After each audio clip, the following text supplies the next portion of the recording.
So, gagawa tayo ng 2 ways ng luto ng bangus. So, ito yung una natin. Bangus a la pobre. Ang gagawin natin, guys, ayan. Lalagyan lang natin siya ng salt. Ayan. Lalagyan naman natin ng pepper. Mamarinate natin siya ng very light, guys, ha? Ayan. Tapos, papigaan natin yan ng kalamansi. Ayan. 2 kalamansi, guys. Ayan. Pipigaan. Tapos, lalagyan lang natin ng konting seasoning, guys. Toyo or kahit anong seasoning na pwedeng magpalasa sa kanya. Konti lang. Konting-konti lang. Ayan. Okay. Ayan. Tapos, pat-pat natin. Ayan. Okay na. Ayan. Tapos, marinate muna natin yan. So, gagawin din natin yan sa kabilang bangus, guys. Guys, nag-init ako ng mantika. Tapos, piprituhin natin tong ating garlic. Wow! Ayan.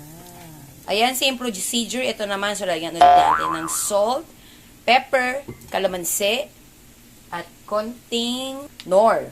Ayan. Pero this time, etong isa, para steak a la pobre, lalagyan natin, guys, ng flour. Pipirituhin natin ngayon itong nilagyan natin ng harina pala, guys. Hindi ko napakita, sorry. Ayan, guys, so ipiprito natin yan. Hindi kasya dito sa pan ko ang bangus.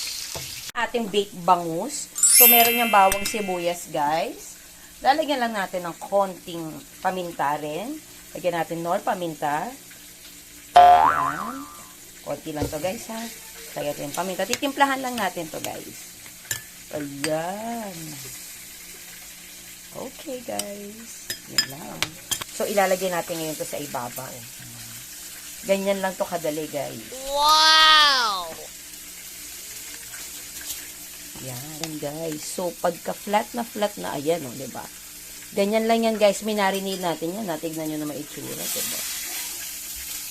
Tapos, syempre, hindi natin kakalimutan ang cheese. My God! Nalagay ko to sa foil, guys. Tapos, i-oven lang natin to ng for 15 minutes. Kasi sobrang sarap na nito. 15 minutes, 20 minutes. It depends sa, sa lakas ng inano nyo. So, it's 175 lang Fahrenheit. Okay na yun. So, ayan, guys. Pinasok na natin yung bangus. So, itong steak a la pobre, guys. Ito yung mga sauce niya. Ayan. So, oyster sauce. Maglalagay tayo ng konti. Ayan. Konti lang, guys, yung sauce, ha. Hindi po oil, ha. Tapos, syempre, konting-konting nor. Lalagay tayo. Konti lang. Pepper. Tapos, konting soy sauce, tas water, okay na yun, guys. Imimix na natin yun. Ayan, so same pan pa rin tayo, guys, yung ginawa nating sauce. Wow! Ito na yung ating napritong bangus. Ayan, lalagay na. Wow! Ayan na ang ating bangus. A la pobre. Wow! So, yung sauce niya. Guys, tapos, of course, ilalagay natin ang ating garlic. Wow! Mas magkikita kayo, guys, for your garlic, ha? Yeah. So, ayan, guys, ang ating finished product na 2 ways of bangus. Wow! Ano magluto ng 2 ways sa bangus? Ito ang steak a la pobre. Ayan. Bangus a la pobre pala. Yes. Ito naman ang baked bangus. Guys, tinanggal ko na yung mga buntot, ha? Yan. So, paano yan? Sisimulan na natin to. Hi guys! Welcome to my vlog. Ayan, so for today's video, yun, nagluto ako ng 2 ways ng bangus. Kasi nga, syempre, hindi naman dapat laging sinigang, pritong bangus. So, ayan, meron tayong bangus a la pobre. O, diba? So, ito naman ang ating baked bangus. Wow! So, syempre, kailangan na natin husgahan to. Ayan, basa pa yung buhok ko kasi pagkatapos ko magluto, naligo agad ako. Ayan, oh. Uy, grabe! Wow! Damn, boy!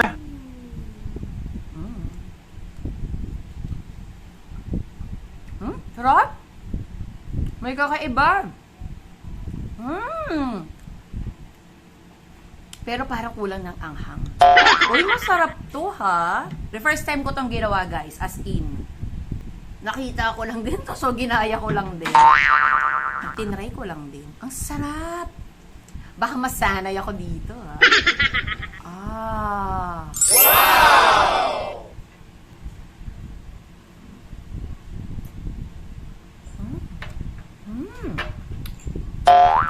white rice. Poor bangus. Mauubos kita ngayon. Anyway, dumako paroon naman tayo. So, ito na yung baked bangus. Ayan, guys. So, may mga tomatoes and onions and cheese, of course. My favorite cheese.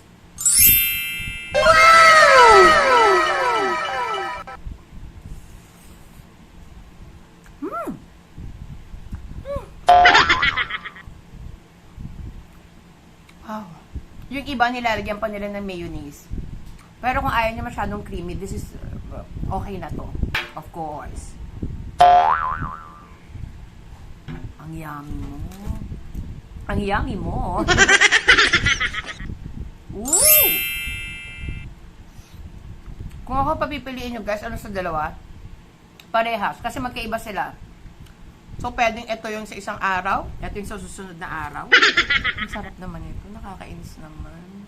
Uy, mag-comment naman kayo guys kung ano pa mga gusto nyong lutuin natin. I-try natin actually kasi hindi naman talaga ako magaling magluto. Saka nakakatuwa naman tong si ate, hindi nila ng bangus. Boneless daw to. Kaya pala ang dami kong tusok. Grabe ko. Wow.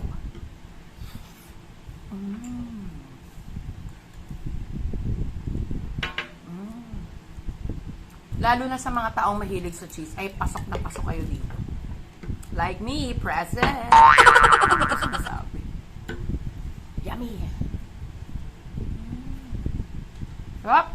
Tutuloy ko na to mamaya ulit, guys. So, ayan ang dalawang klase ng luto ng bangus. So, yung mga boring na luto natin dati, set aside muna natin yan. So, i-try muna natin itong bangus a la pobre at ang baked bangus. Guys, thank you for watching my vlog. Sa mga hindi pa po nakakalam, meron po na po akong Facebook, Mark and Vlog, and YouTube, Mark and Vlog din po ang name niya. Guys, maraming salamat po. Kung may mga request kayo na i-try nating lutuin, guys, ayan, ano nila, mag-comment lang po kayo. Guys, thank you for watching my vlog. Please don't forget to like, share, and subscribe. Thank you, bye!